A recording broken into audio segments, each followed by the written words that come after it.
Então vamos ao vídeo que vocês estão me pedindo desde manhã hoje sobre essa fala específica do Paulo Guedes. Ouçam. Todo mundo indo para Disneyland, empregado doméstico para Disneyland, uma festa danada. Mas peraí. Vai passear ali em Foz do Iguaçu, vai passear ali no Nordeste, tá cheio de praia bonita. Vai para Cachoeira do Itapemirim, vai conhecer onde Roberto Carlos nasceu, vai passear o Brasil, vai conhecer o Brasil. Entendeu? Tá cheio de coisa bonita para ver. Vamos botar todo mundo para conhecer o Brasil.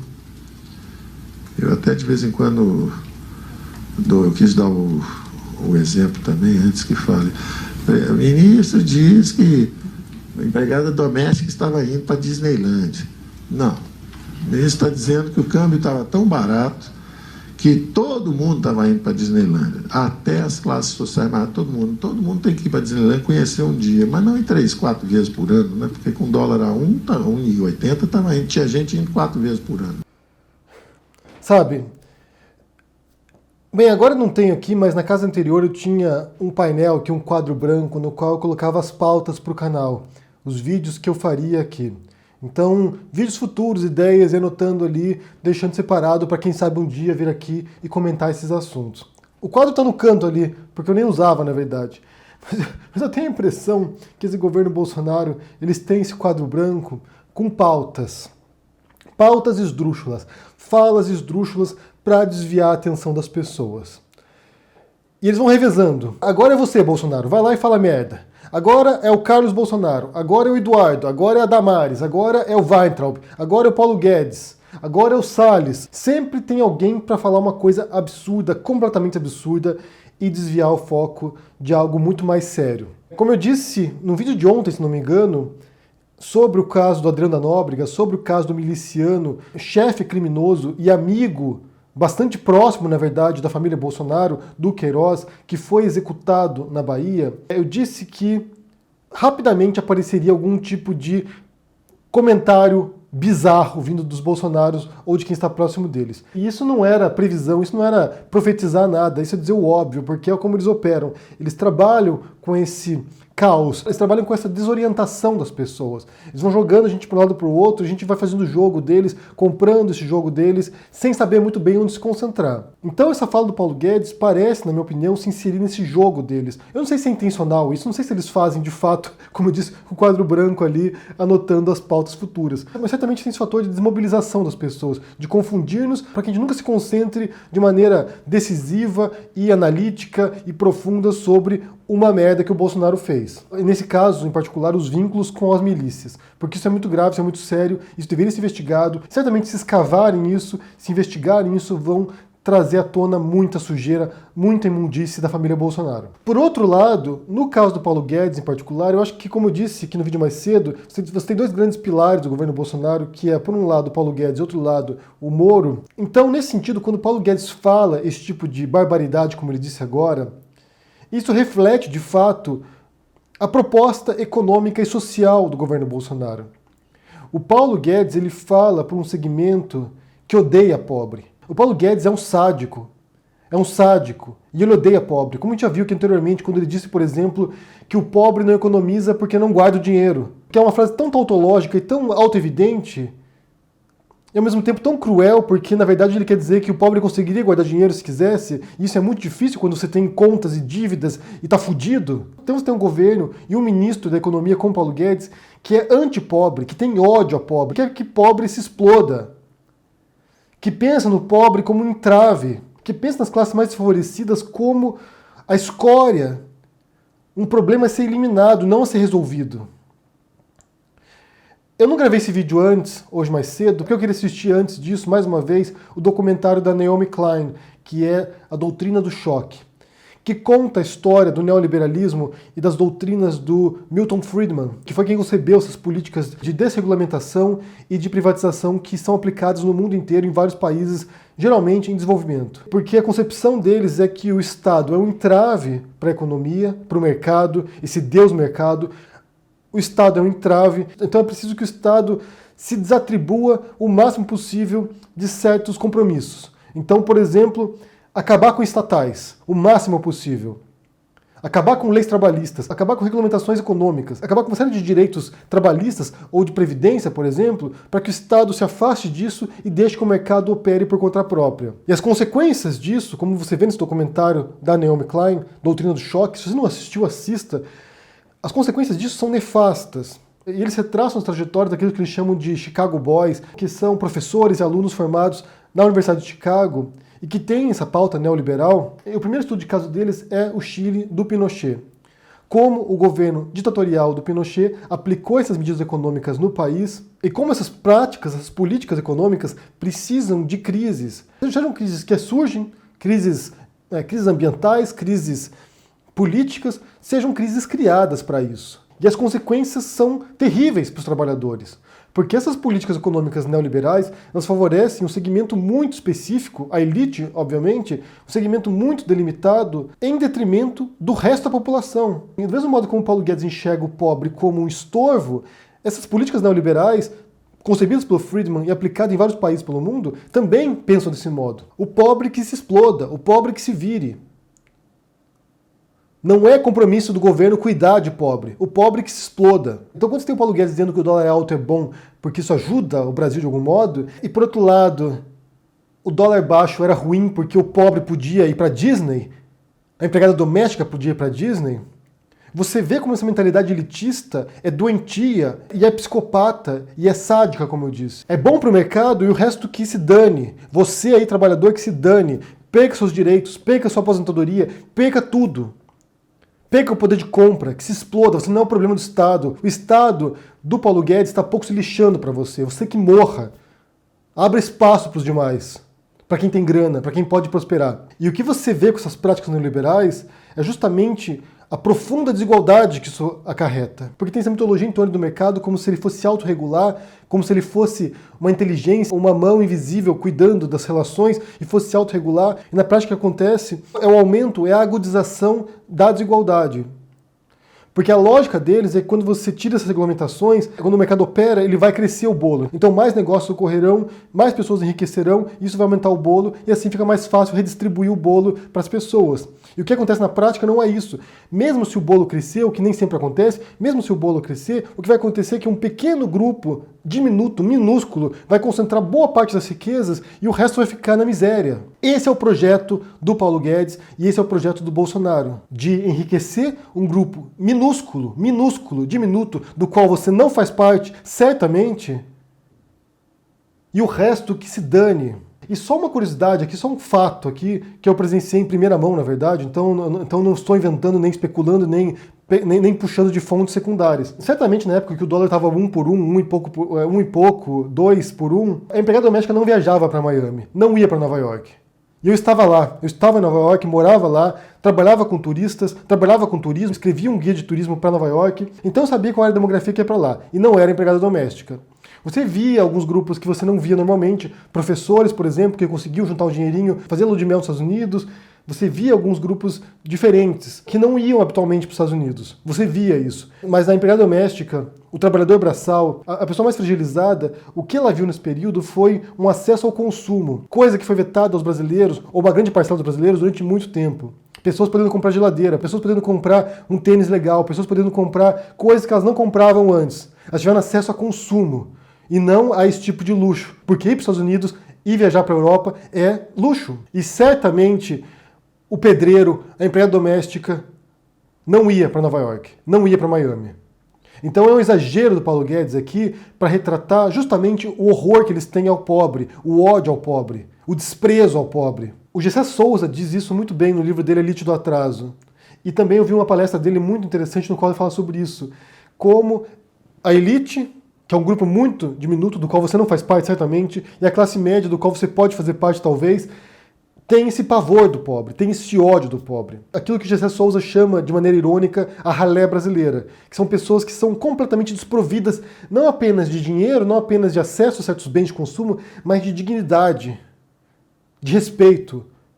Pessoas que ainda estão no estágio de semi-escravidão, são herdeiras da escravidão. Certamente o governo Bolsonaro, na figura do Paulo Guedes, não tem menor preocupação e menor respeito por essa tal ralé brasileira, nas palavras do Gessé Souza. Tanto que você viu, por exemplo, recentemente aqui, uma notícia falando sobre pessoas, muitas pessoas, quase 1 milhão de pessoas, que não estão recebendo mais a Bolsa Família.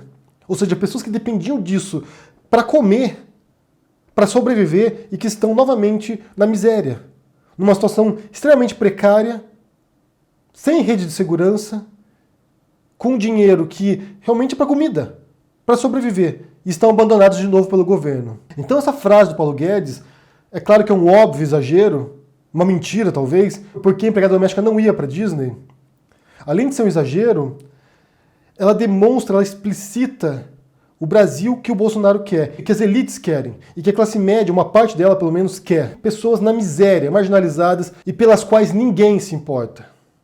Ou pouquíssima gente se importa, de fato. E isso é o reflexo dessa doutrina do choque, como apresentado pela Naomi Klein, de aproveitar crises políticas, sociais ou criar crises para implementar essas duras medidas econômicas que favorecem apenas a elite, que aprofundam desigualdades sociais e certamente vai aprofundar também vários problemas endêmicos e históricos do Brasil, como a violência urbana, como baixos índices de educação. Bem, uma série de problemas que você sabe muito bem também, que vocês convivem com isso todo dia. E outra coisa também que tem a ver com as privatizações, eu quero deixar no final desse vídeo aqui um vídeo que foi enviado pelos petroleiros que estão em greve agora. E é muito importante vocês ouvirem o que eles têm para dizer, porque tem a ver justamente com essas medidas neoliberais implementadas pelo Paulo Guedes agora, de destruição de patrimônios estatais do Brasil, como a Petrobras. Então eles querem destruir isso. Eles querem destruir, sucatear essas estatais. O Paulo Guedes já chamou servidores públicos de parasitas recentemente também.